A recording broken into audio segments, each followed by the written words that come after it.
ညတွေချင်းကောက်စားသွားမှာဘူချက်တုံလို့အဖွဲ့ကသတင်းပေးလိုက်တာနဲ့ဘူချက်တုံကိုယ်တိုင်လာဖမ်းမလားမသိဘူးတုံကိုယ်တိုင်စစ်တပ်ကဘူမှုကြီးယူနီဖောင်းဝတ်ပြီးလာဖမ်းမလားမသိဘူး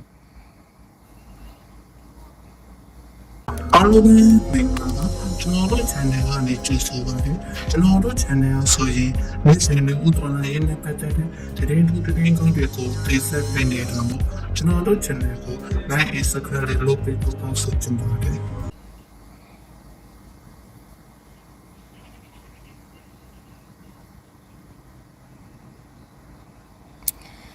အဲ့တော့ဒီမိုကရေစီဆိုပြီးပြောတိုင်းဒီမိုကရေစီမင်းအောင်လိုက်တစ်ချိန်လုံးဒီမိုကရေစီရွေးကောက်ပွဲပြောနေသူဒီမိုကရေစီသမရလို့ပြောနေအဲ့တော့တော်လှန်ရေးလုပ်တယ်လို့ပြောတိုင်းတော်လှန်ရေးလုပ်နေတာမှမဟုတ်တာလက်နက်ကင်နေတိုင်းတော်လှန်ရေးလုပ်နေတာမှမဟုတ်တာတော်လှန်ရေးလက်နက်ကင်ထားခြင်းတိုင်းတော်လှန်ရေးညီကိုမတော်မှမဟုတ်တော့တာအဲ့တော့ကိုဦးမဆောင်နိုင်ဘူးကိုမှလည်းအရေးချင်းမရှိဘူးကိုလည်းဘာမှအဖွဲ့သေးသေးလေးဆိုရင်သူများအဖွဲ့ကြီးနဲ့ပေါင်းရတော့မယ်အခြေအနေရောက်ပြီလေ My contact number is 07913241677 for somebody calling back.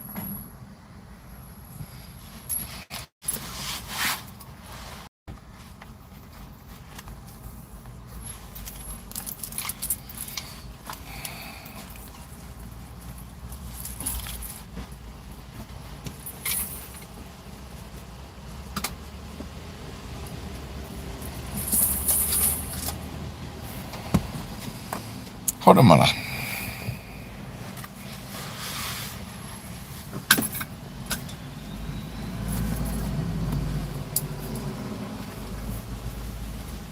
တော့ NUG ကဖယ်ပေးလိုက်မယ်အဲ့ဒီအဖွဲ့တွေဘယ်နည်းရခံမယ်လို့ထင်လဲ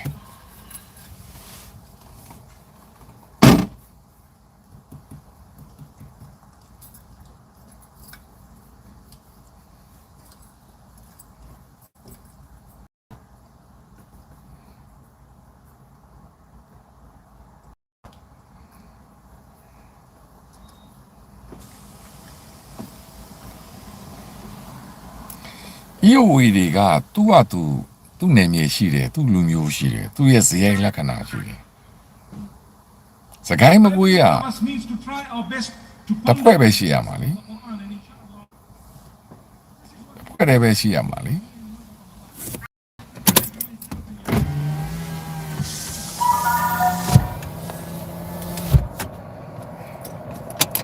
တစ်ဖွဲ့ပဲရှိရမှာလေ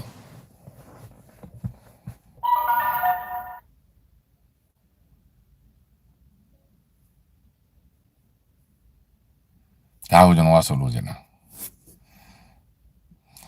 EOD ကသူ့ဒေတာနဲ့သူ့ဒေတာရှိတယ်သူ့မှာနေမြေရှိတယ်သူ့လူမျိုးရှိတယ်သူ့တပ်ရှိတယ်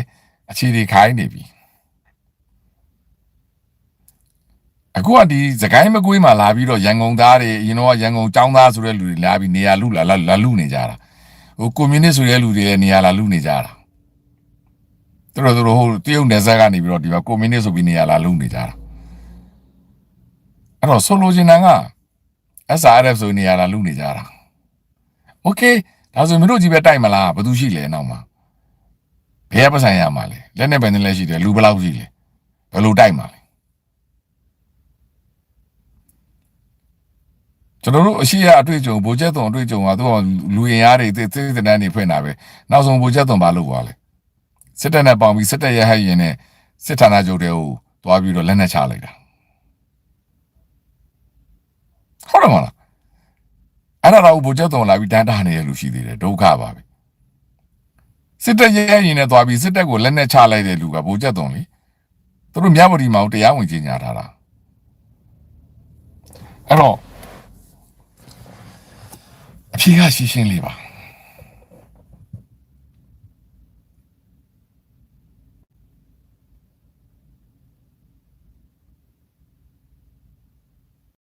လောက်ကြမှာ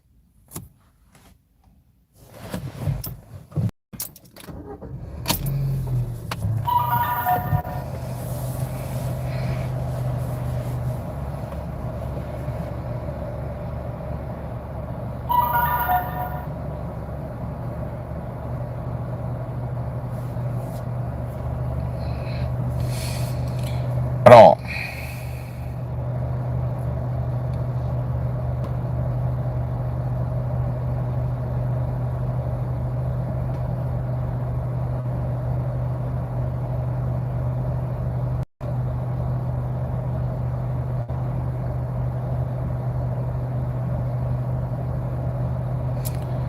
ဟုတ်လေကျွန်တော်ဆိုလိုချင်တာက NUG အနိုင်ကျင့်တာမကျင့်တာနဲ့မပြောတော့ဘူးလေ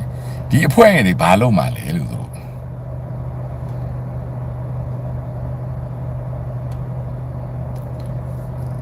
ကျွန်တော်အဲ့ဒါကိုထောက်ပြချင်တာ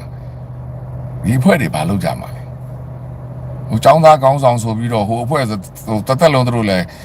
ဟိုစစ်တပ်ကြီးအာဏာမရမချင်းတို့လက်နဲ့ကင်ထားဘူးလားဘယ်မှာတတ်တိုက်လဲဘသူတတ်တိုက်လဲဘယ်စခန်းကိုတိုက်လဲဘယ်ရလက်နဲ့ရနေလဲဘယ်ရပတ်စံနဲ့သွားနေလဲ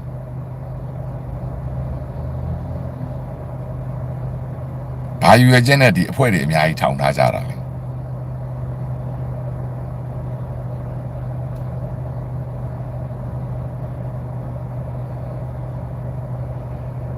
အဲ့ဒါကကျွန်တော်တို့မေးကိုမေးရတော့မယ်အနေထားများပဲ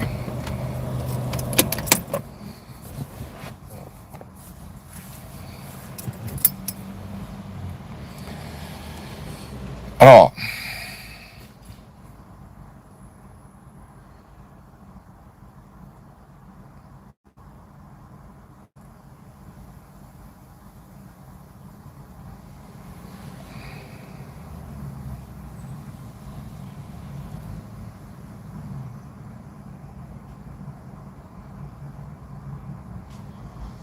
သူတို့ရက်တီပြီးဘာလုပ်မှာလဲကျွန်တော်မသိလို့မေးကြည့်တာဘာတော့သူတို့လက်နဲ့ကင်ထားတာဘာတော့လက်နဲ့ကင်ပြီးပြည်သူကိုချင်းချောက်စရာဘာမှအကြောင်းမရှိဘူးလေသူတို့မတိုက်တော့ဘူးဆိုရင်သူတို့အလင်းဝင်မဝင်ဘူးဆိုလဲနေဆက်မှာသွားပြီးတခြားနိုင်ငံမှာသွားနေလိုက်တော့လေတနက်ကင်တာကြီးဘာလုပ်ဖို့လဲဘာကိစ္စတော်လိုင်းမလုပ်ဘဲနဲ့တနက်ကင်ခွင့်မှမရှိတာဘာကိစ္စတနက်ကင်တာတပြားတိုက်ဖို့လားပြည်သူကိုချင်းချောက်ဖို့လားသူတို့လုံကြိုရေးဆိုရင်လဲလင်းဝင်လိုက်လေတို့ဒီမို့လွတ်မြောက်နေမျိုးထွက်သွားတော့လေ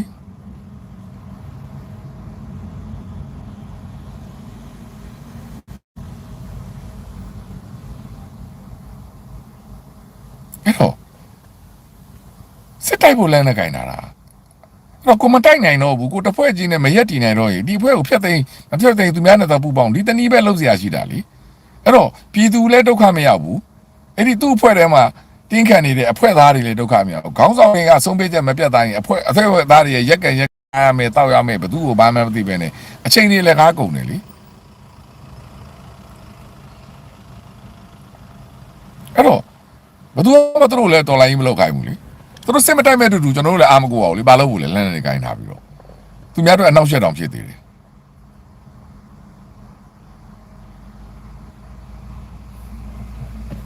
ဘာအတွက်လက်နဲ့ကင်ထားတာလဲ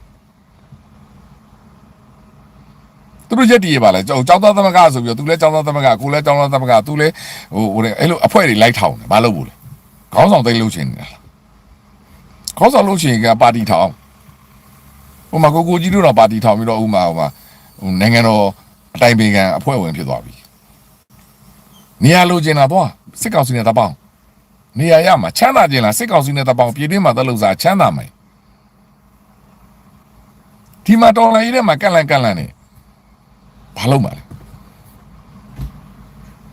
ဘယ်သူတမှအကျိုးမရှိဘူး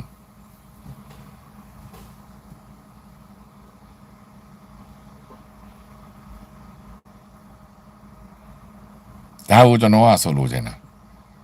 အဲ့တော့အဲ့ဒီ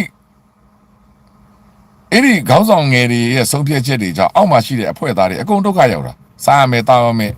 ဒုက္ခရောက်ဟိုပြေးဒီပြေးဟိုလူနဲ့လည်းမပြေတယ်ဒီလူမပြေကြားတဲ့အကုန်ဒုက္ခရောက်ဘာလို့ဘူးလဲဒုက္ခခံပြီးတော့မင်းအောင်လိုင်းကိုမတိုက်နိုင်ဘူးဆိုဘာမှအတိတ်ပဲမရှိဘူးလေကောင်းစားခြင်းလားနာမည်လူခြင်းလားချမ်းသာခြင်းလားပြည်တွင်းပြန်သွားလည်းနဲ့ချအစီးပွားရေးသက်လို့သို့မဟုတ်လွတ်မြောက်နေမြေထွက်သွားသူများလိုပဲထိုင်းမှာသက်လို့စား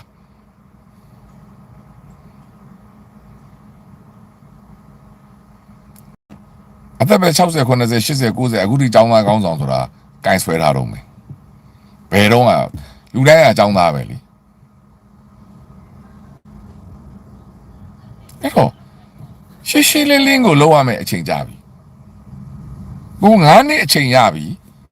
9နှစ်မှာ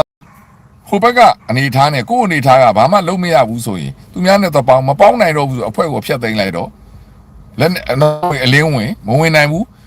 သွားဘူးလွတ်မြောက်နေပြီသွားလှုပ်စားတော့ဒီလက်နဲ့ကင်တာကြီးဘာလို့ဘူးလဲ ကိုလည်းအနေများတယ်